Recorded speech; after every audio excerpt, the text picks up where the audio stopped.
اعلی حضرت گنج کرم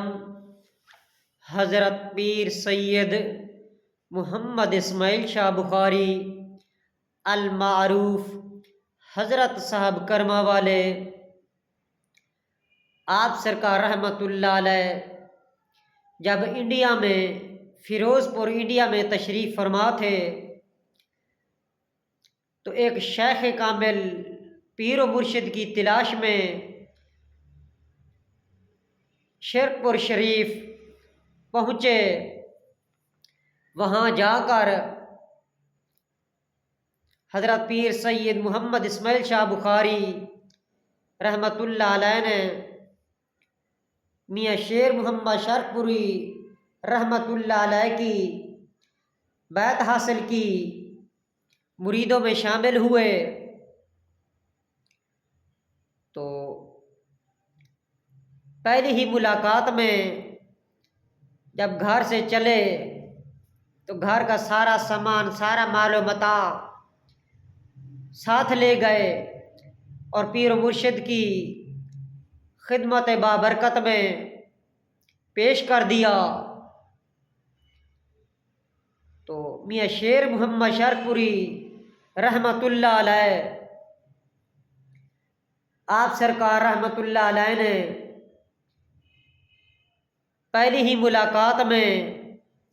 مرید بھی کیا اور پہلی ہی ملاقات میں خلافت بھی عطا کی۔ تو فیروز پور انڈیا کے جتنے لوگ میاں شیر محمد شرک پوری سرکار رحمۃ اللہ علیہ کے پاس تشریف لے گئے تھے تو میاں صاحب نے فرمایا کہ بیلیو، آج کے بعد تم نے میرے پاس نہیں آنا، آج کے بعد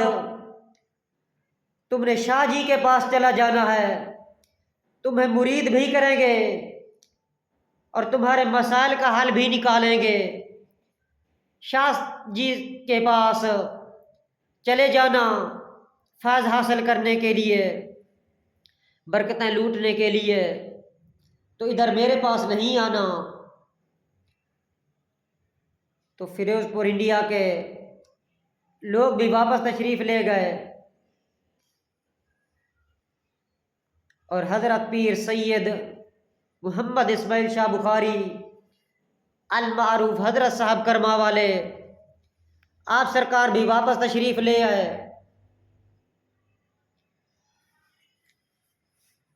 فیروز پور انڈیا میں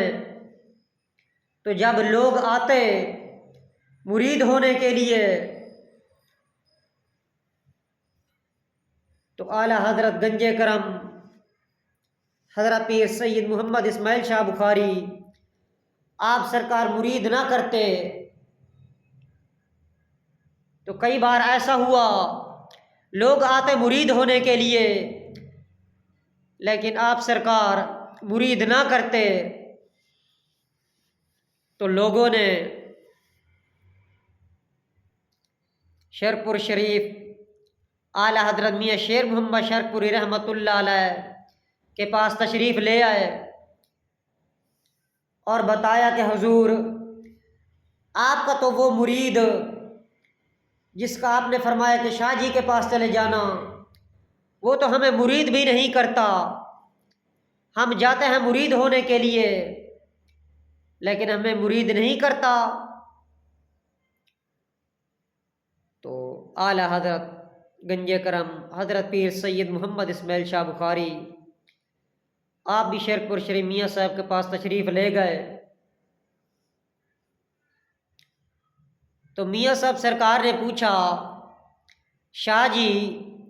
مرید نہیں کرتے، میں نے تو تمہیں حکم دیا، اجازت عطا دی، خلافت بھی عطا کر دی، لوگوں کو بھی یہ حکم دے دیا کہ تمہارے پاس جائیں فیض حاصل کرنے کے لیے، مرید ہونے کے لیے۔ لوگ آپ کے پاس جاتے ہیں لیکن آپ مرید ہی نہیں کرتے۔ تو اعلیٰ حضرت گنج کرم حضرت پیر سید محمد اسماعیل شاہ بخاری آپ سرکار نے عرض کی یا شیخ کامل، حضور میری کچھ شرطیں ہیں، یہ شرطیں آپ پوری فرما دیں، پھر اس کے بعد میں مرید کروں گا۔ میاں صاحب سرکار نے پوچھا شاہ جی بتاؤ تمہاری کون سی شرطیں ہیں؟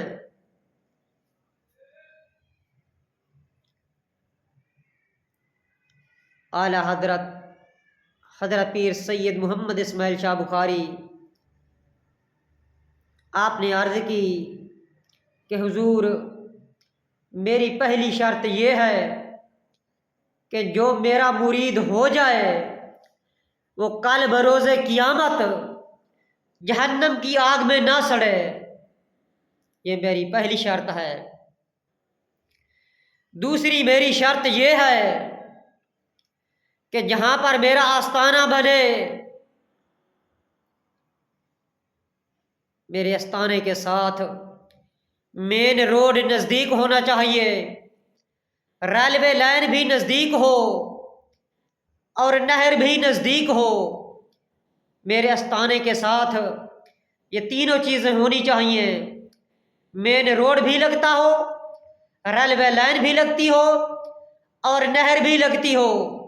جہاں پر میرا آستانہ بنے۔ اور حضور میری تیسری شرط یہ ہے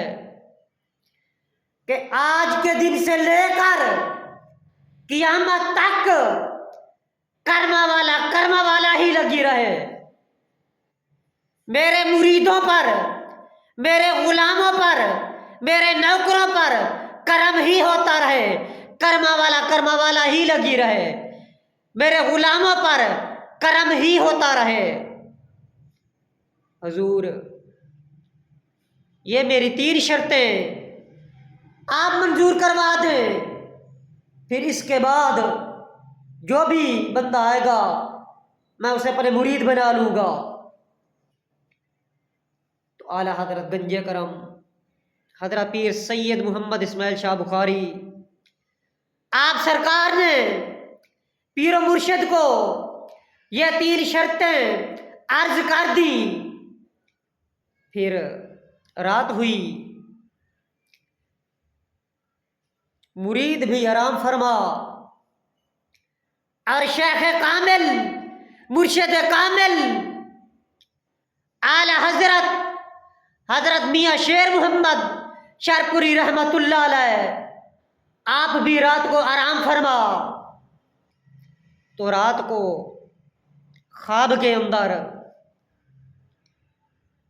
خاتم النبیین رحمت للعالمین، دونوں جہانوں کی جان و شان، دونوں جہانوں کے آقا و مولا ہمارے تمہارے پیارے حبیب محمد مصطفیٰ احمد مجتبی صلی اللہ تعالی علیہ وآلہ وسلم حضرت میاں شیر محمد شرپوری رحمت اللہ علیہ آپ کی خواب میں سرور کونین امام الانبیاء تشریف لے آئے اور فرمایا میاں جی میرے بیٹے کو فرما دو کہ تمہاری 3 شرطیں منظور ہیں۔ جب صبح ہوئی مجلس لگی، لوگ آئے ملاقات کرنے کے لیے، تو اعلیٰ حضرت گنج کرم حضرت میاں شیر محمد شرپوری رحمت اللہ علیہ آپ سرکار نے حضرت پیر سید محمد اسماعیل شاہ بخاری آپ کو فرمایا کہ رات جب ہم سوئے تو خواب کے اندر امام الانبیاء مدینہ کے تاجدار سید المرسلین خاتم النبیین رحمت للعالمین صلی اللہ تعالی علیہ وآلہ وسلم میرے خواب میں تشریف لے آئے اور یہ فرمایا کہ میرے بیٹے کو فرما دو کہ تمہاری 3 شرطیں منظور ہیں اور تم مرید کرنا شروع کر دو۔ تو پھر اس کے بعد حضرت پیر سید محمد اسماعیل شاہ بخاری آپ سرکار انڈیا میں تشریف لے گئے. پھر اس کے بعد مرید کرنا شروع کر دیا. اللہ تبارک و تعالیٰ کی بارگاہ اقدس میں التجا ہے انشاءاللہ الکریم اللہ تبارک و تعالیٰ کے فضل و کرم سے اس سے جو آگے کے واقعات ہیں، پھر اس کے بعد کیا ہوا، آگے کے تمام باتیں اگلی ویڈیو میں انشاءاللہ آپ کی بارگاہ میں پیش کر دوں گا. اجازت و نان پاک رسول عربی صلی اللہ تعالی وسلم سے اجازت تو مل گئی، شرطیں تو منظور ہو گئیں. پھر اس کے آگے کے جو واقعات ہیں، کیا واقعہ چلے، کیا ہوا، پھر انشاءاللہ الکریم اللہ تبارک و تعالیٰ کے فضل و کرم سے اگلی ویڈیو میں بیان کر دیا جائے گا. اللہ تبارک و تعالیٰ کی بارگاہ اقدس میں التجا ہے کہ اللہ تبارک و تعالیٰ اپنے پیارے حبیب محمد مصطفیٰ صلی اللہ تعالی علیہ وآلہ وسلم کے صدقہ وسیلہ سے ان بزرگان دین ہستیاں، ان نیک اور پاک ہستیاں، ان ہستیوں کے نقش قدم پر چلنے، پیر مرشد کی تعلیمات پر عمل کرنے اور ان کی فرمان اور ارشادات کے مطابق زندگی گزارنے کی اللہ تبارک و تعالی ہمیں توفیق و سعادت نصیب فرمائے. آمین بجاہ نبی الامین صلی اللہ تعالی علیہ وسلم.